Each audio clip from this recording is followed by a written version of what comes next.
Título 6º. Das várias espécies de contrato. Capítulo 1º. Da compra e venda. Seção 1º. Disposições gerais. Artigo 481.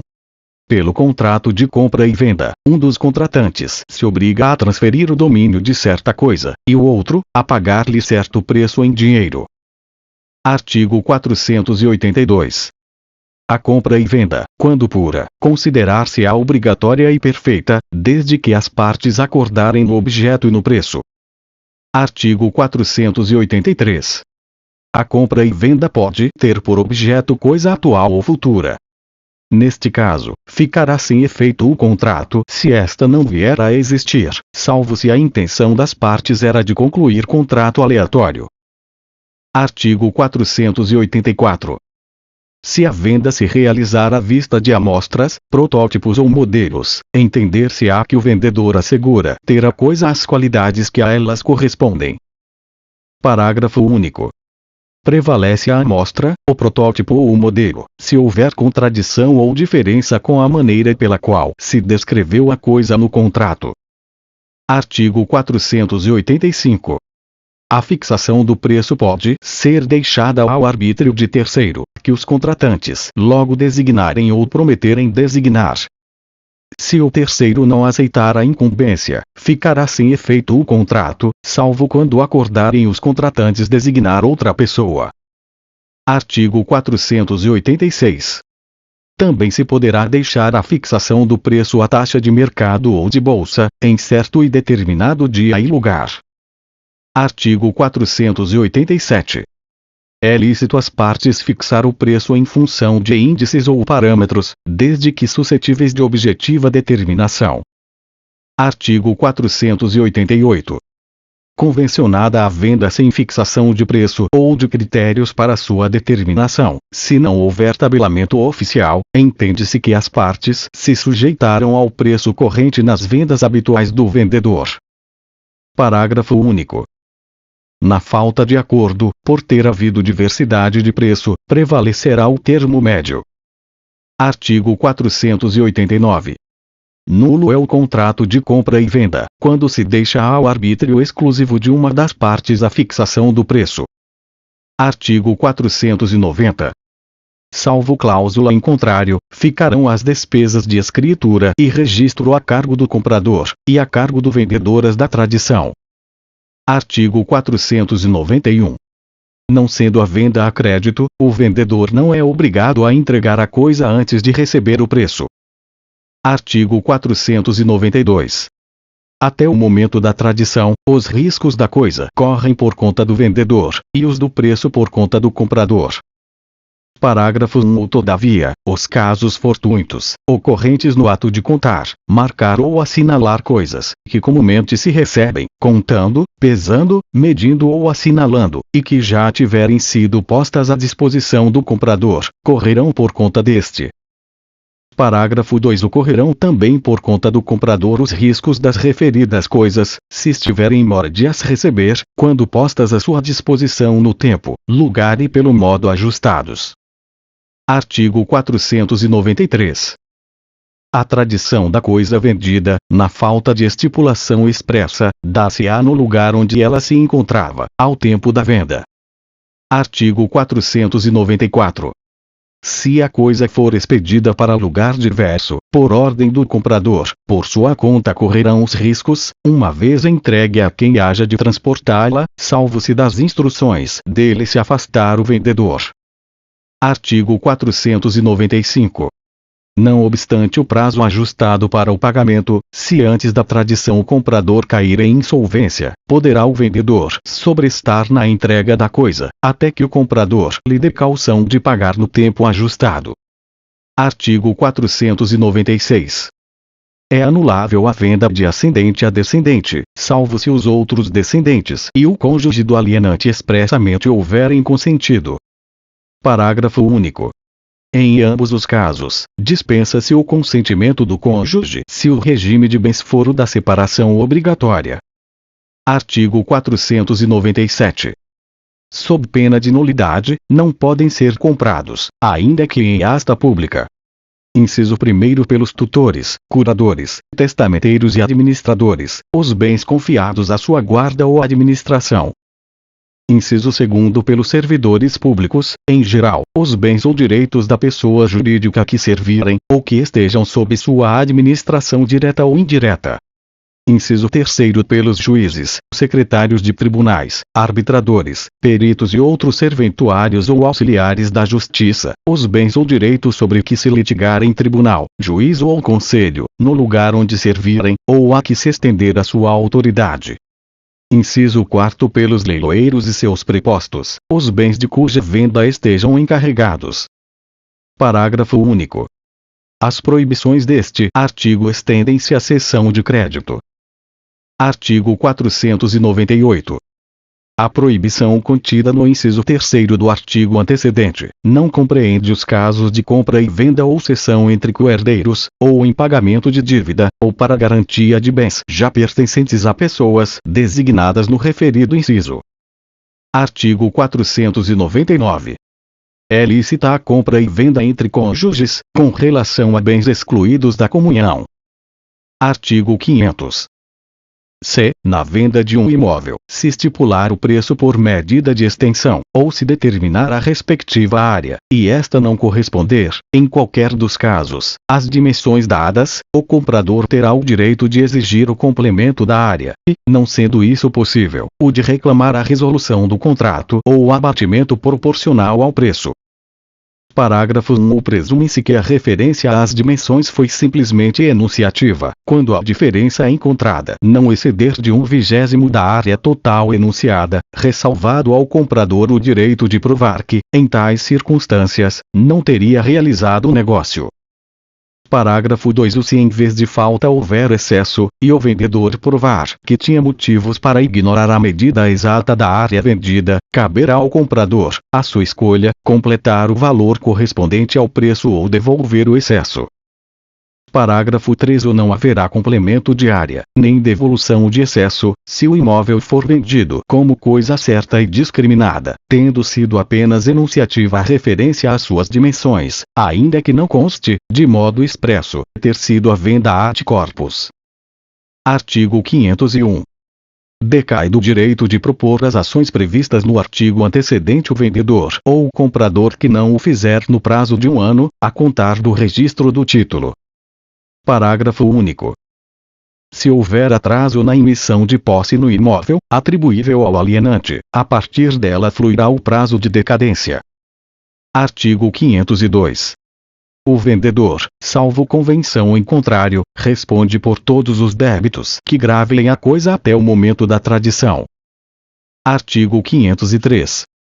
Nas coisas vendidas conjuntamente, o defeito oculto de uma não autoriza a rejeição de todas. Artigo 504. Não pode um condômino em coisa indivisível vender a sua parte a estranhos, se outro consorte a quiser, tanto por tanto. O condômino, a quem não se der conhecimento da venda, poderá, depositando o preço, haver para si a parte vendida a estranhos, se o requerer no prazo de 180 dias, sob pena de decadência. Parágrafo único.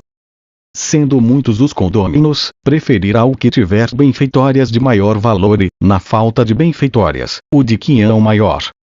Se as partes forem iguais, haverão a parte vendida aos comproprietários, que a quiserem, depositando previamente o preço. Seção 2ª. Das cláusulas especiais à compra e venda. Subseção 1ª. Da retrovenda. Artigo 505. O vendedor de coisa imóvel pode reservar-se o direito de recobrá-la no prazo máximo de decadência de 3 anos, restituindo o preço recebido e reembolsando as despesas do comprador, inclusive as que, durante o período de resgate, se efetuaram com a sua autorização escrita, ou para a realização de benfeitórias necessárias. Artigo 506. Se o comprador se recusar a receber as quantias a que faz jus, o vendedor, para exercer o direito de resgate, as depositará judicialmente. Parágrafo único. Verificada a insuficiência do depósito judicial, não será o vendedor restituído no domínio da coisa, até e enquanto não for integralmente pago o comprador. Artigo 507. O direito de retrato, que é cessível e transmissível a herdeiros e legatários, poderá ser exercido contra o terceiro adquirente. Artigo 508. Se a duas ou mais pessoas couber no direito de retrato sobre o mesmo imóvel, e só uma o exercer, poderá o comprador intimar as outras para nele acordarem, prevalecendo o pacto em favor de quem haja efetuado o depósito, contanto que seja integral. Subseção 2º. Da venda a contento e da sujeita à prova. Artigo 509.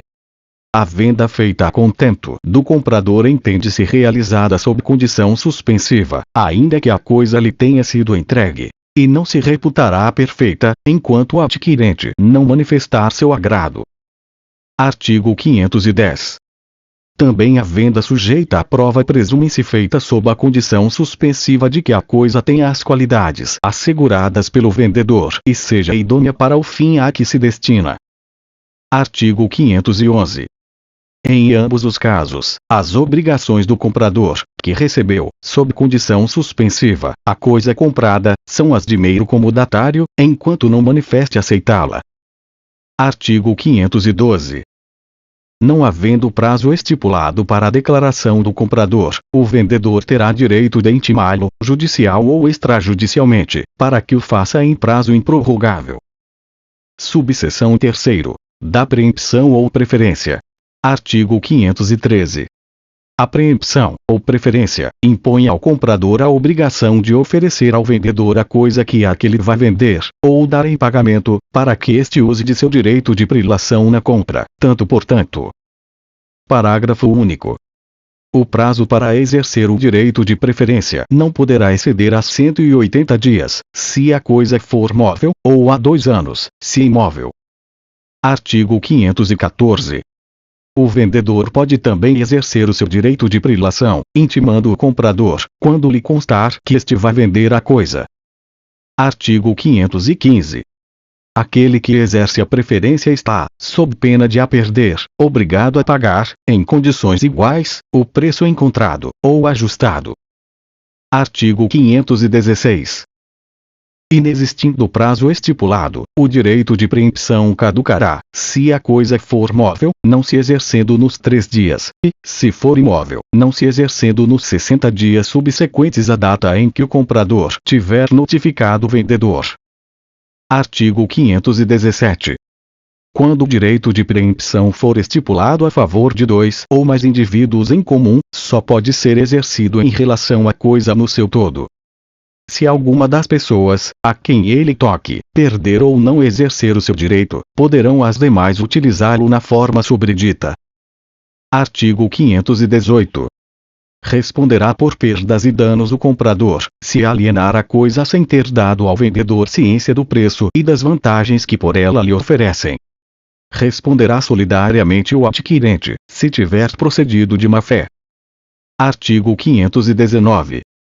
Se a coisa é expropriada para fins de necessidade ou utilidade pública, ou por interesse social, não tiver o destino para que se desapropriou, ou não for utilizada em obras ou serviços públicos, caberá ao expropriado o direito de preferência, pelo preço atual da coisa. Artigo 520. O direito de preferência não se pode ceder nem passa aos herdeiros. Subseção 4º. Da venda com reserva de domínio. Artigo 521. Na venda de coisa móvel, pode o vendedor reservar para si a propriedade, até que o preço esteja integralmente pago. Artigo 522. A cláusula de reserva de domínio será estipulada por escrito e depende de registro no domicílio do comprador para valer contra terceiros. Artigo 523. Não pode ser objeto de venda com reserva de domínio a coisa insuscetível de caracterização perfeita, para extremá-la de outras congêneres. Na dúvida, decide-se a favor do terceiro adquirente de boa-fé. Artigo 524. A transferência de propriedade ao comprador dá-se no momento em que o preço esteja integralmente pago. Todavia, pelos riscos da coisa responde o comprador, a partir de quando lhe foi entregue. Artigo 525. o vendedor somente poderá executar a cláusula de reserva de domínio após constituir o comprador em mora, mediante protesto do título ou interpelação judicial. Artigo 526. Verificada a mora do comprador, poderá o vendedor mover contra ele a competente ação de cobrança das prestações vencidas e vincendas e o mais que lhe for devido, ou poderá recuperar a posse da coisa vendida. Artigo 527. Na segunda hipótese do artigo antecedente, é facultado ao vendedor reter as prestações pagas até o necessário para cobrir a depreciação da coisa, as despesas feitas e o mais que de direito lhe for devido. O excedente será devolvido ao comprador, e o que faltar lhe será cobrado, tudo na forma da lei processual. Artigo 528. Se o vendedor receber o pagamento à vista, ou, posteriormente, mediante financiamento da instituição do mercado de capitais, a esta caberá exercer os direitos e ações decorrentes do contrato, a benefício de qualquer outro. A operação financeira e a respectiva ciência do comprador constarão do registro do contrato. Subseção 5º. Da venda sobre documentos. Artigo 529. Na venda sobre documentos, a tradição da coisa é substituída pela entrega do seu título representativo e dos outros documentos exigidos pelo contrato ou, no silêncio deste, pelos usos. Parágrafo único. Achando-se a documentação em ordem, não pode o comprador recusar o pagamento, a pretexto de defeito de qualidade ou do estado da coisa vendida, salvo se o defeito já houver sido comprovado. Artigo 530. Não havendo estipulação em contrário, o pagamento deve ser efetuado na data e no lugar da entrega dos documentos. Artigo 531. Se entre os documentos entregues ao comprador figurar a pólice de seguro que cubra os riscos do transporte, correm estes à conta do comprador, salvo se, ao ser concluído o contrato, tivesse o vendedor ciência da perda ou avaria da coisa. Artigo 532. Estipulado o pagamento por intermédio de estabelecimento bancário, caberá a este efetuá-lo contra a entrega dos documentos, sem obrigação de verificar a coisa vendida, pela qual não responde. Parágrafo único. Nesse caso, somente após a recusa do estabelecimento bancário a efetuar o pagamento, poderá o vendedor pretendê-lo, diretamente do comprador. Capítulo 2º. Da troca ou permuta. Artigo 533. Aplicam-se à troca as disposições referentes à compra e venda, com as seguintes modificações. Inciso 1º. Salvo disposição em contrário, cada um dos contratantes pagará por metade as despesas com o instrumento da troca. Inciso 2º. É anulável a troca de valores desiguais entre ascendentes e descendentes, sem consentimento dos outros descendentes e do cônjuge do alienante.